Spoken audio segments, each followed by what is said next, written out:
Good morning बच्चों। आप लोग,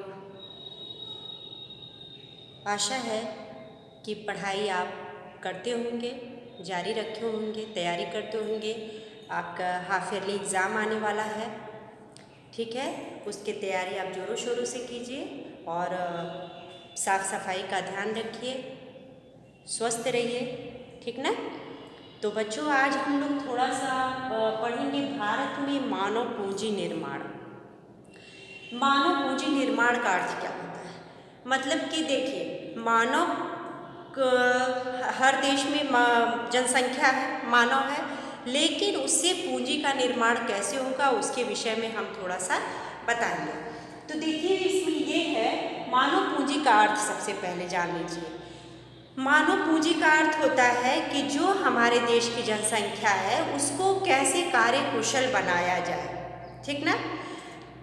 हमारे यहाँ बहुत ज़्यादा जनसंख्या, लगभग 135 करोड़ जनसंख्या है हमारे यहाँ, लेकिन सभी जो मनुष्य है वो कार्यशील नहीं है।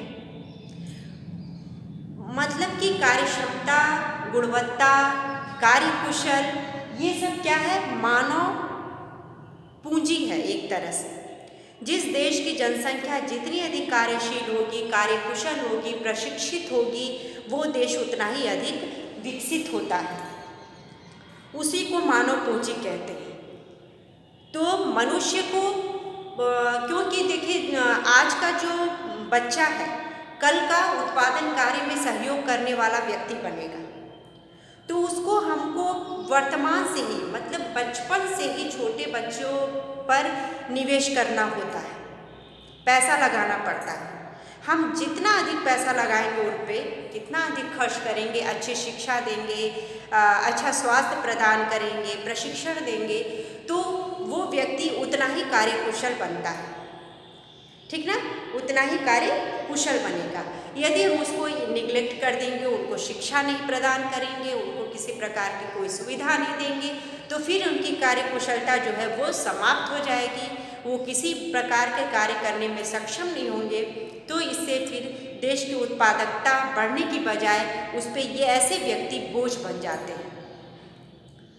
तो देश की अर्थव्यवस्था को मजबूत बनाने के लिए मानव पूंजी की आवश्यकता होती है, यानी कि मनुष्य को कार्यशील, ठीक ना, ऊर्जावान या कार्यकुशल बनाने के लिए आवश्यक है कि उन पर ध्यान दिया जाए। तो इसमें सबसे पहले देखिए है कि मानव पूंजी के स्रोत क्या है, रिसोर्स क्या है, कहाँ से मानव को भविष्य में उत्पादन के लायक बनाना है, उत्पादन के कार्य में सहयोग के लायक बनाना है। तो इसमें सबसे पहले शिक्षा पर निवेश करेंगे, ठीक ना। शिक्षा पर खर्च करना बहुत आवश्यक है। हमारे देश में भी, जैसा कि आप जानते हैं, 6 से 14 वर्ष तक के लिए बच्चों को निःशुल्क शिक्षा प्रदान की गई है। उसके बाद आप जूनियर हाई स्कूल, माध्यमिक, उच्च स्तर की शिक्षा प्राप्त कर सकते हैं। कई प्रकार की सरकार के द्वारा सुविधाएं मिल रही हैं, छात्रवृत्ति मिल रहा है, स्कॉलरशिप वगैरह की व्यवस्था है, जिससे कि जो कमज़ोर वर्ग का बच्चा है वो भी आगे बढ़ सके, ठीक है। आर्थिक रूप से जो कमज़ोर है वो भी आगे बढ़ सके, ऐसी व्यवस्था सरकार ने बनाई है। क्योंकि इसी से हमारा देश जो है वो मजबूत बनेगा, हमारी अर्थव्यवस्था मजबूत होगी जब हम शिक्षित होंगे। तो सरकार शिक्षा पर निवेश कर रही है। सरकार जो है शिक्षा पे प्राइमरी स्तर से लेकर उच्च स्तर के शिक्षा पर व्यय कर रही है, पैसा लगा रही है। फिर है स्वास्थ्य पर निवेश। स्वास्थ्य पे, जब तक व्यक्ति का अच्छा स्वास्थ्य नहीं होगा तब तक वो कार्य करने में सक्षम नहीं होगा, ठीक ना। तो स्वास्थ्य यानी कि चिकित्सा के क्षेत्र में, ठीक है, चिकित्सा के क्षेत्र में भी सरकार जो है, गवर्नमेंट जो है वो इन्वेस्ट कर रही है, पैसा लगा रही है, लोगों को अच्छी चिकित्सा मिले, हर जगह हॉस्पिटल हो, ठीक ना, हर प्रकार की दवाइयाँ हो, और जो सरकारी हॉस्पिटल है वहाँ पे मुफ्त में दवाइयाँ मिले लोगों को, ऐसी व्यवस्था भी सरकार करती है।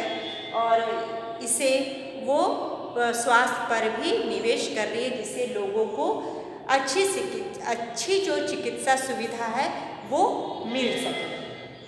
फिर है कार्य प्रशिक्षण और प्रबंधन पर निवेश। मतलब व्यक्ति केवल शिक्षित होकर ही कार्यकुशल नहीं हो पाएगा, उसके लिए आवश्यक है कि उसके लिए संबंधित कार्य से रिलेटेड प्रशिक्षण दी जाए। कोई भी कार्य है पहले उससे संबंधित प्रशिक्षण दी जाती है। जैसे कि एज ए टीचर हम लोगों ने बीएड किया है, बीएड भी एक तरह से प्रशिक्षण की है, शिक्षा प्रदान की जाती है। बच्चों को किस प्रकार से पढ़ाना है, क्या कैसे सिखाना है, उसका प्रशिक्षण दिया जाता है, ठीक ना। एक तरीका आ जाता है सिस्टमेटिक किस प्रकार से अध्ययन कराना है उसका।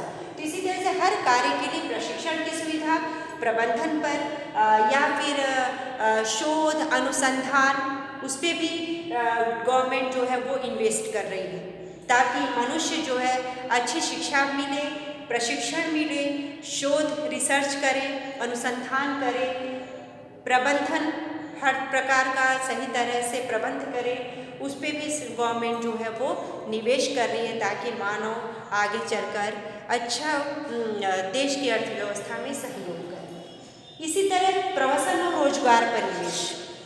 प्रवासन मीन्स कुछ लोग ऐसे हैं जो रोजगार की तलाश में एक स्थान से दूसरे स्थान पे प्रवास करते हैं, ठीक ना, माइग्रेट कर लेते हैं, माइग्रेशन जिसे कहा जाता है। माइग्रेट करते हैं एक स्थान से दूसरे स्थान पे रोजगार की तलाश में या फिर एक अच्छे रोजगार की तलाश में। कुछ लोग अपने इच्छा के अनुसार जब उनको रोजगार अपने स्थान पर नहीं मिलता तो वो दूसरे शहरों को चले जाते हैं, दूसरे देशों को चले जाते हैं। और इसी में रोजगार पे जैसे डॉक्टर, इंजीनियर, वकील, शिक्षक, ठीक है, इंडस्ट्रियलिस्ट, ये सब है, उन लोगों पर भी गवर्नमेंट निवेश करती है। एक डॉक्टर के शिक्षा प्रशिक्षण देने पर बहुत खर्च होता है, जिसका सरकार जो है वहन करती है, ठीक ना। और इंजीनियरिंग पे उस पर भी पैसा इन्वेस्ट की जाती है। अच्छे इंजीनियरिंग इंस्टीट्यूट है, मेडिकल कॉलेजेस हैं, या फिर औद्योगिक प्रशिक्षण संस्थान है, इसको खोला जा रहा है ताकि अधिक से अधिक लोगों को प्रशिक्षित किया जाए और पढ़ाया जाए, शिक्षा प्रदान की जाए, ताकि उनको अच्छा रोजगार मिल सके। तो फिर इसलिए प्रवासन और रोजगार पर भी इन्वेस्ट करें। सूचना एवं संचार पर निवेश, मतलब सरकार के द्वारा जो भी नीतियाँ अपनाई जाती हैं या फिर जो भी सुविधाएं प्रदान की जाती है, जब तक संचार व सूचना पर निवेश नहीं किया जाएगा वो लोगों तक वो सूचना नहीं पहुंच पाएगी। तो सबसे पहले आवश्यक है कि इस पे निवेश किया जाए, पैसा लगाया जाए, सूचना तंत्र को मजबूत किया जाए, ठीक ना, संचार तंत्र को मजबूत किया जाए। हर एक जगह पे सरकार के द्वारा की गई कार्य को हर लोगों तक पहुंचाया जाए, जो सुविधाएं प्रदान की जा रही हैं उसको लोगों तक पहुंचाया जाए, ताकि लोगों को उसके विषय में जानकारी हो। और फिर तो ये भी क्या है, सरकार के द्वारा इस पे इन्वेस्ट किया जा रहा है, ताकि मनुष्य जो है वो किसी भी सूचना से वंचित ना रह पाए, हर प्रकार की सूचना उसको मिले और इस सूचना प्राप्त करके वो अपना आगे का जो भविष्य का कुछ भी कार्य करना है भविष्य में, उससे रिलेटेड वो निर्णय ले सके। तो ये आवश्यक है। तो ये सब चीज़ें जो है मानव पूंजी के स्रोत हैं। इससे जितना निवेश करेंगे, जितना इन्वेस्ट करेंगे, इन सब चीज़ों पर पैसा लगाएंगे, सुविधाएं प्रदान करेंगे, लोग उतने ही निखर कर बाहर आएंगे, प्रशिक्षित होकर, कार्यकुशल होकर ना, और ऊर्जावान होकर, कार्यक्षमता में वृद्धि होगी इससे। तो ये सब चीज़ें मानव पूंजी के स्रोत हैं।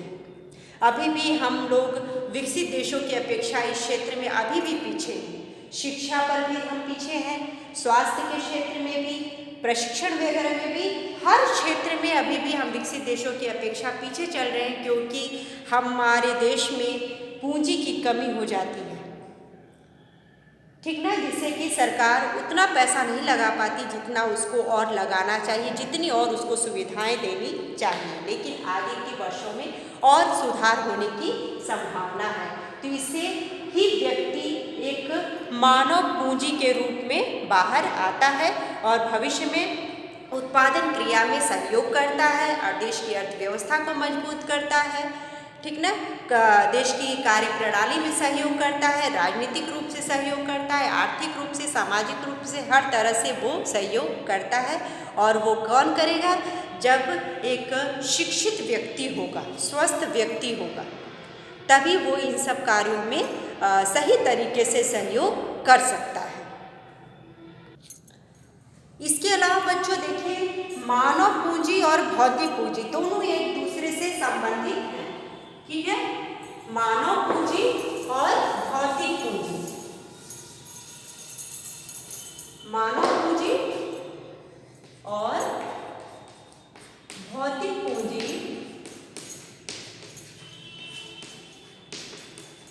दोनों एक दूसरे से संबंधित हैं। देखिए, भौतिक पूंजी का मतलब है जैसे भूमि है, मशीनें हैं, ठीक ना, मतलब कि जो निर्जीव चीज़ें हैं, ठीक है। या फिर पूंजी कह लीजिए भूमि